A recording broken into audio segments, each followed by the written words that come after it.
So it's 5/19/26 and I have a day off. Shout out to voting and shout out to the Philadelphia School District. Your girl got to sleep in for a little bit. So I started my day with a guided meditation from an awesome, amazing, sacred woman named Keisha. So Keisha, you jump-started my day for me, so thank you. I shared her guided meditation to some of my social media pages. So if you are a person that follows me, check it out. Anywho, there was also a journal prompt that was shared to me by Sister Tia, and I want to just read out what my response is. I want to make this a new thing. Why not?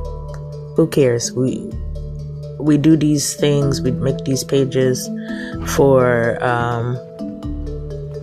the purpose of sharing, so I want to start sharing these journal entries, and maybe they'll resonate with somebody. But today's prompt was, how do you protect your energy without hardening your heart?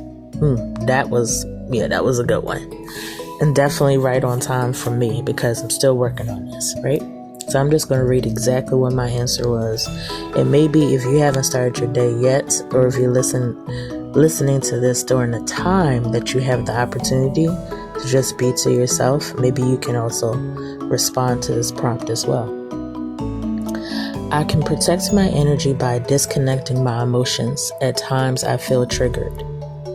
I can sit with things that affect me in ways that seem negative to get to the root of what is showing me about myself, teaching or expanding me, and the silver lining, right?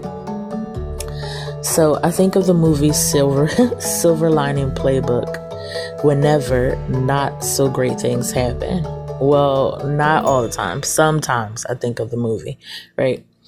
I could watch that movie a million times. Not only did it star two of my favorite actors, gotta shout out Bradley Cooper and Jennifer Lawrence.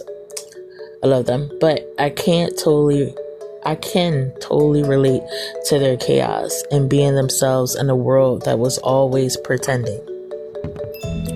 I have to do a whole different entry about pretending, but anyway, through it all, they found happiness and love. Protecting your energy to me means being yourself no matter how you are perceived. It's freedom from judgment. Understanding that showing up authentically you is how you build your protection. The true you can't be taken down or manipulated. Being okay with not being liked, ignored, cast aside. You don't need anyone's approval to begin with.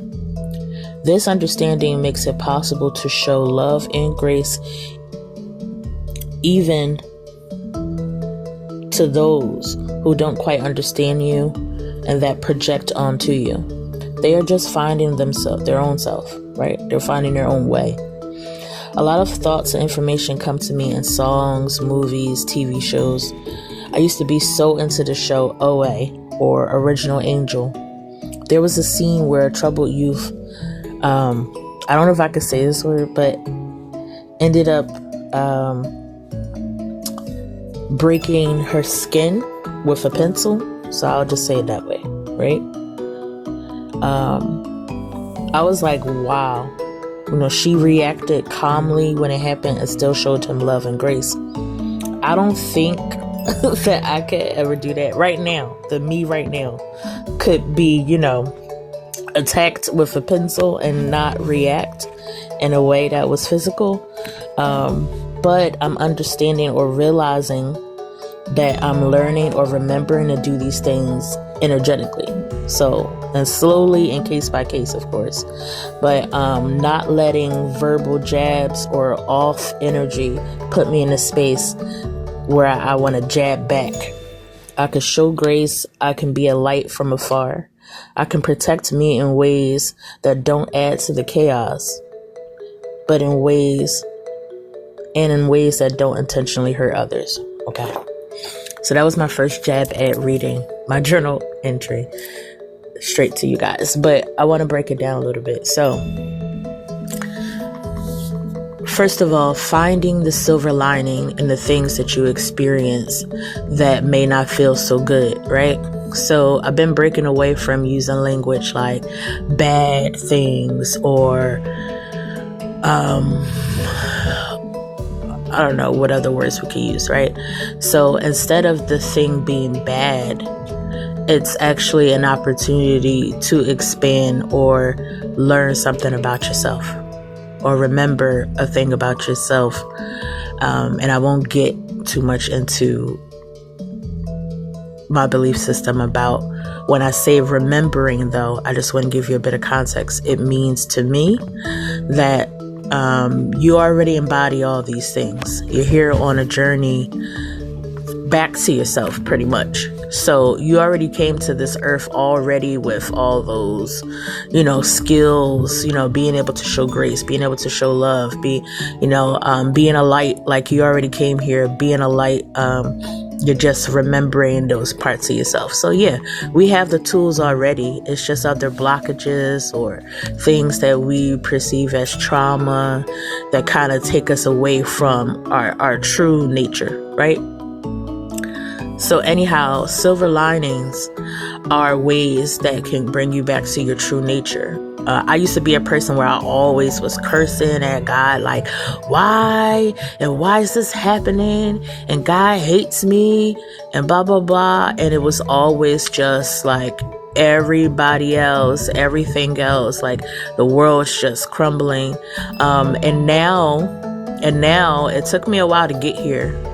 But I realized that a lot of the things that I was experiencing and thought was a bad thing either was protecting me from something else, it was preparing me for something better, or I knew deep down it wasn't something I truly desired in the first place. Like, and I can look back at my experience and see how like my mindset is changing when it comes to these things. For instance, last year, I was pretty sure, even got an offer to work for like a major transportation company. And even though the type of work I was going to do was not something I desired at all, I cared about how much money it was because it was getting me back to an amount of money I used to make in a previous life that I had or a previous career that I had. And I always felt like I was a little less than because I was no longer making that money. So it made me feel like I was going to restore myself or restore my value in some way by landing this job. And then I made a decision one day to do something. And that particular thing that I did kind of affected my decision to get hired, affected my offer, my higher offer. So that job fell through. In the past, if things like that had happened, I would have been totally distraught. I'm not going to lie. I did feel affected at the moment.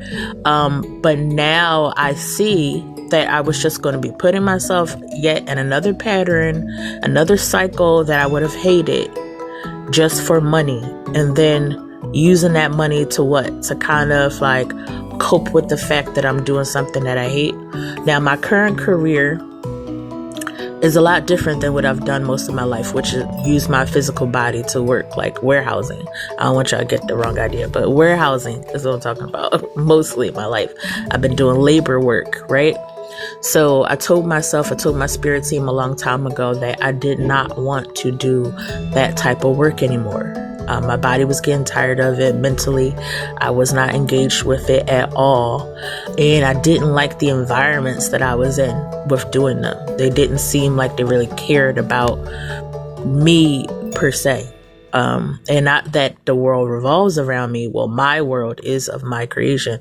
But I wanted to be in an environment where I felt less than just, I felt more than just like a number or a name on a piece of paper or data or what else? Basically just data. Like, number 5, 6, 7 is doing, this much work or progressing in this way. Anyhow, so the work that I do now is totally different. And I have the opportunity to impact young minds and young lives and be there. Is it stressful? Yes, it can be very stressful at times. Is it rewarding? Absolutely. Because these young, minds, these young children, these future, future changers of the world, I get to engage and impact and be there for them.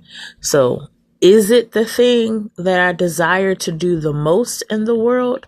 No, that would be what I do outside of work, right? How we got on this tangent? I don't know. I'm Erica Taz, and I just be going everywhere. But I feel like it all connects, right? So I know that there's more opportunities coming my way, and there's going to be more opportunities for expansion because of what my true desires are, which is to create spaces for community members, period, to take a break from being in survival mode. So creative wellness events is the thing that I love to do. I love organizing them. I love getting the artists together. I love seeing it all unfold. I love seeing people happy and just smiling and feeling good. That's what I love and desire to do at this moment, and to get my thoughts out. So that's why I do this. I do the page on YouTube, and I journal, and working on a book that will come out soon when, it's time, divine timing. So yeah, doing all these things, being more of my authentic self definitely will take some protection, but it doesn't have to be in the way where I'm fighting everybody or me against the world. It's just me against versions of myself, basically. Everybody that I encounter, especially if it's an experience that doesn't feel so good to my ego or human self, or I've been either in that space or is a fragment of some part of who I am. So once you start seeing it that way, it's easier to protect yourself.